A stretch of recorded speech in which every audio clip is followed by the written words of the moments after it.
তোমাকে কদম সামনে বাড়তে দেওয়া হবে না, আগে যেতে দেওয়া হবে না। বলে তুমি কে? বলে তুমি শোনো আমি কে? আমি আল্লাহর ফেরেশতা মালাকুল মউত তোমার কাছে এসে হাজির হয়ে গিয়েছি। দুনিয়াকে নিয়ে তুমি মাতাল হয়ে গিয়েছো বাদশা। তুমি এটা মনে করো দুনিয়ার মুসলমানেরা আমার কাছে জিরো আর আমি হলাম সব থেকে হিরো। না না না, এখন তোমাকে আমি হিরো থেকে জিরো বানায়া দেব বাদশা। বলে কেমন? বলে তোমার কাছে আমি মালিকুল মউত এসেছি তোমার জান কবজ করার জন্য। তোমার এখন মউত হবে। এই যখন জান কবজ করার কথা বাদশা মশাইয়ের কানে গিয়েছে, প্রিয় বন্ধুগণ, বাদশার দিল কেঁপে গিয়েছে। বাদশার দিল কেঁপে গিয়েছে। বাদশা বলছে হায় রে দুনিয়া হায়, হায় রে দুনিয়া হায়, হায় রে দুনিয়া হায়। এরকম একবার নয়, দুইবার নয়, তিনবার শ্বাস ফেলে ফেলে বলল হায় রে দুনিয়া হায়। ঠিকই তো দুনিয়ার কোনো দাম নাই, ঠিকই তো দুনিয়ার কোনো মান নাই, ঠিকই তো দুনিয়ার কোনো সম্মান নাই। আমি কেন দুনিয়াকে প্রাধান্য দিয়েছিলাম? আমি কেন দুনিয়াকে তরজিহ দিয়েছিলাম? এই বলে কথা বলতে বলতে বাদশা মশার চোখ দিয়ে দুই নয়ন দিয়ে ঝরঝর করে জল পড়তে শুরু হয়ে গিয়েছে। বাদশা বলল হায়, আমি দুনিয়াকে কেন তরজিহ দিলাম? দুনিয়ার বুকে মুসলমানদেরকে বলে নাই আমার সামনে যেই কোন মানুষ এসে দাঁড়া যেত আমি ওকে অসম্মান করতাম, আমি ওকে সম্মানহীন করতাম, জীবনে সম্মান দেয় নাই। এই বলে কল্পনা তার দেমাকে মস্তিষ্ক ছিল। ফেরেশতা বলছে আর তোমাকে কথা বলতে দেওয়া হবে না, তোমার জানকে কবজ করে আল্লাহর দরবারে গিয়ে হাজির করে দেওয়া হবে। সঙ্গে সঙ্গে বাদশা মশাইয়ের জানকে কবজ করে আল্লাহর দরবারে গিয়ে হাজির হয়ে গেল। প্রিয় বন্ধুগণ, বাদশা হয়ে যাক না কেন, পৃথিবীর যত বড় প্রধানমন্ত্রী হয়ে যাক না কেন, সবাইকে পৃথিবীর বুক থেকে চলে যেতে হবে। এর জন্য আমার নবী বলেছেন, এর জন্য আল্লাহ সুবহানাহু ওয়া তাআলা বলেছেন ও দুনিয়ার মুসলমানেরা, দুনিয়াকে তুমি কেন দুনিয়াকে নিয়ে মাতাল হয়ে গিয়েছো?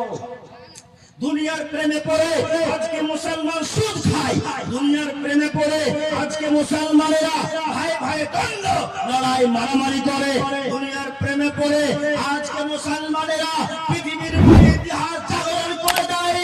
আজকে জমি জায়গা ছিনতাই করে করে মাতাল হয়ে গিয়ে বাড়ি বানিয়ে নেব বলে মাতাল হয়ে গিয়েছে। শুনে রাখুন, পৃথিবীর বুকে যদি আপনি 10 তলা বিল্ডিং বানায় নেন, পৃথিবীর বুকে যদি আপনি লক্ষ লক্ষ টাকার মালিক হয়ে যান, পৃথিবীর বুকে যদি সরকার মন্ডল বড় বড় হয়ে যান, তারপরেও নবী বলছেন তোকে মরতেই হবে, তোকে মরতেই হবে, তোকে মরতেই হবে। একটা মানুষ মওত থেকে পালাতে পারবে না, পারবে না, পারবে না। এই কথা বিশ্ব নবী তিনি জানায় দিয়েছেন। আল্লাহ সুবহানাহু ওয়া তাআলা জানায় দিয়েছেন ওয়ালাউ কুনতুম ফি বুরুজিন মুশাইয়্যিদা, যাও পালিয়ে লন্ডনের মাটি, যাও পালিয়ে বিশ্ব নবীর জায়গা, যেখানে যাবি তোর মওত হবে। তবে তুমি এত মাতাল কেন পৃথিবীকে নিয়ে, জায়গা জমি নিয়ে পাগল কেন? টাকা পয়সা वाला হয়ে গিয়েছো, আল্লাহ তোমাকে টাকা দিয়েছে, পয়সা দিয়েছে, ধন সম্পত্তি দিয়েছে, তারপরেও তুমি একটি রবিদালিল বানহাট মাদ্রাসাতে 1000 টাকা তুমি দান করতে পারলে না। তুমি কপাল পোড়া, তুমি কপাল পোড়া, তুমি কপাল পোড়া।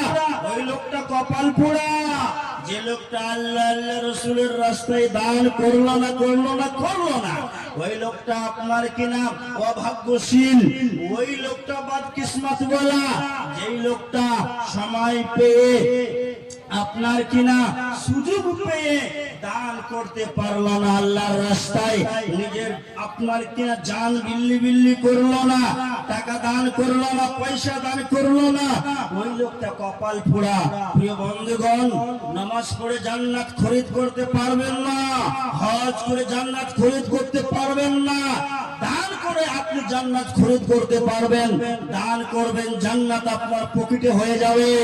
দান টাকা দিয়ে সামান কিনে পাওয়া যায়, টাকা দিয়ে আপনার কিনা ইট ভাটখাতে যাবেন পাওয়া যাবে, টাকা দিয়ে সব কিছু কিনে পাওয়া যাবে। তেমনি করে টাকা টাকা দান করলে পরে জান্নাত কিনে আপনি পাবেন। আল্লাহ সুবহানাহু ওয়া তাআলা সূরা তাওবার ভিতরে ঘোষণা করে জানায় দিয়েছেন, ইন্নাল্লাহা আশতারা মিনাল মুমিনিনা আনফুসাহুম ওয়া আমওয়ালাহুম বিআন্না লাহুমুল জান্নাহ।